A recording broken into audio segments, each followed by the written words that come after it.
Hey, Canucks fans. On paper, our defense looks so much stronger with Quinn Hughes on the right side.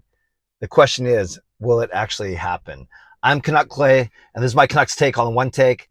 It's Clay's Canucks commentary for Saturday, September the 10th. If you're new, here's what you should do. Hit the subscribe button now for daily Canucks insight that's positive, timely, and trustworthy.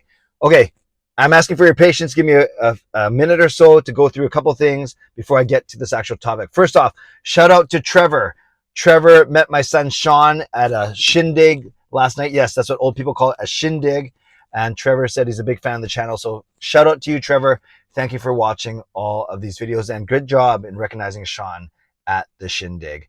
Okay, today is Saturday. That means tomorrow is Sunday. That means I have my Ask Me Anything vlogs lined up. It's the second Sunday of the month. So I'm doing two. I'm doing the regular Ask Me Anything vlog, and then I'm doing a members only Ask Me Anything vlog. So whether you're a member or not, go to my community tab after you watch this video and leave me a question on the appropriate post. One's for everyone and one's for members only.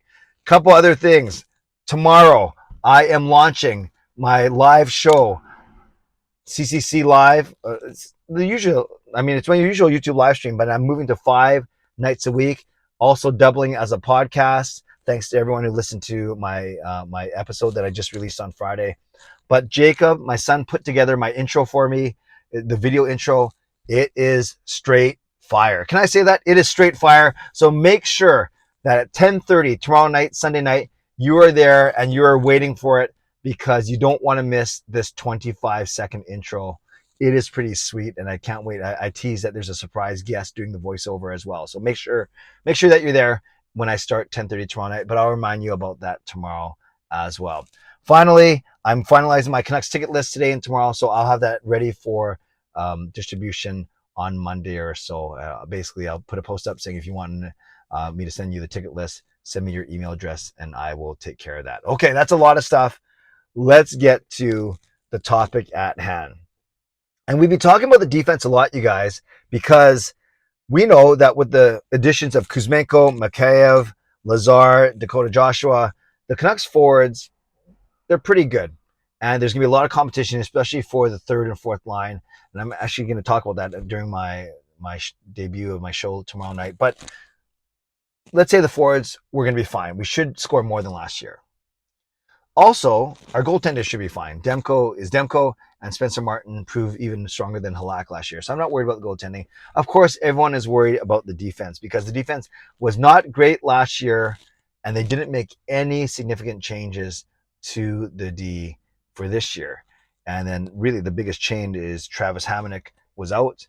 Travis Dermott came in. That was really the only difference during the actual season.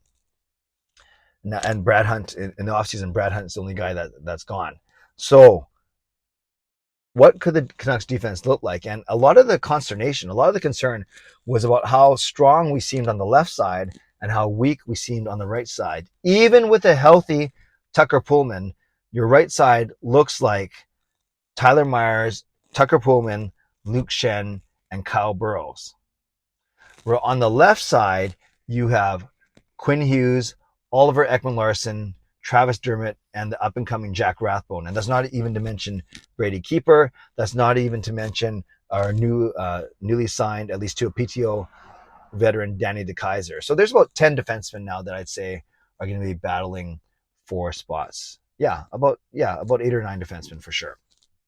No, let's go with 10 defensemen with DeKeyser and with Brady Keeper, who missed last season with that horrific leg injury.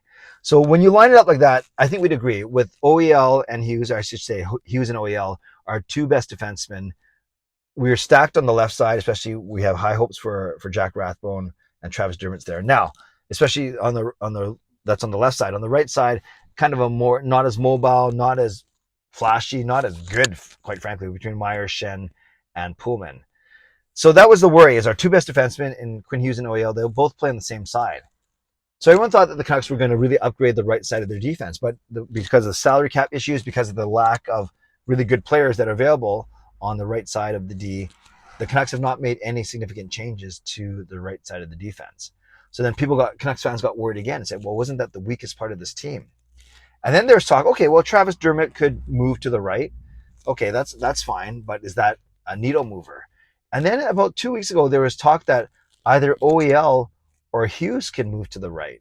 And you say, okay, that makes a little more sense because now if you have, you could argue that obviously Hughes is a number one D man. OEL will be a number one D man, not on every single team in the league, but on many teams.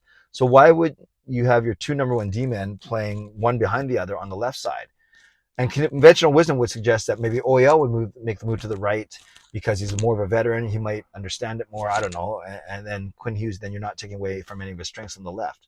But then we heard on Donnie and Dolly yesterday that Quinn Hughes actually said to Canucks coaching, Canucks management, that almost volunteering himself like a tribute. He was basically saying, that's from Hunger Games. He was saying, I would play. You can move me to the right side if you want me to. So again, what's really important to distinguish you guys is that it's not the Canucks going to Hughes and say, would you consider playing on the right, or we need you to play on the right.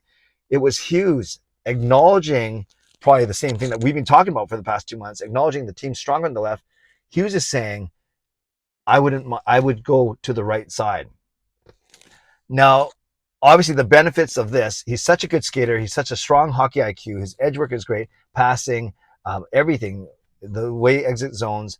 So you think basically he'd have the skill set to do it for sure. And he'd be because of his excellent skating, most of all, he could make up for any handed deficiencies or, trying to keep picture this, right? Obviously, as a left-hander, you're trying to keep the puck in on the right boards on the backhand. So there's all those kind of issues. But his skating and his hockey IQ might make up for all those challenges. Now, I do get there's one part that says, well, if you're taking Hughes and moving him from the left to the right, aren't you taking him and all his strengths and everything we love about him, and might you be compromising it a little bit by moving to the right side? I get that, and maybe you're saying, well, then now Quinn Hughes might not be at his absolute best.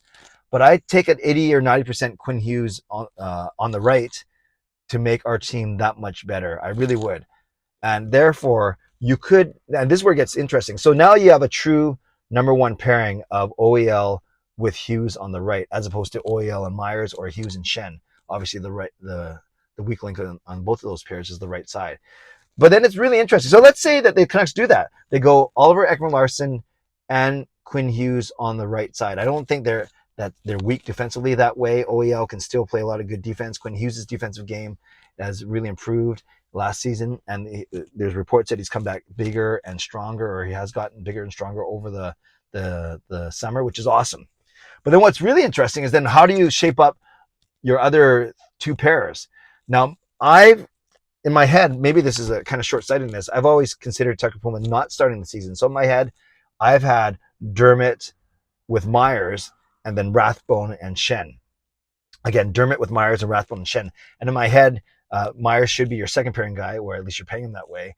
Travis Dermott, I know he's probably more comfortable on the third pairing, but I think he has potential to play on the second pairing. I really do. And then in Rathbone Shen, you have someone who plays a bit like Quinn Hughes, not as good, but plays a bit like Quinn Hughes in Jack Rathbone.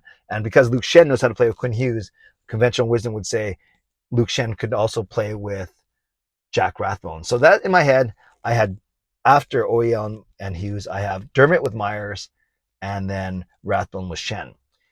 If Poolman is healthy, then you could go either obviously Dermott or Rathbone with Poolman, and then the other one goes with Myers. And then I think actually Shen becomes the odd man out. Isn't that funny how Shen could go from a first or second pairing guy to the odd man out if Poolman's healthy? But we'll see. That's what happens when Quinn Hughes shifts to the right.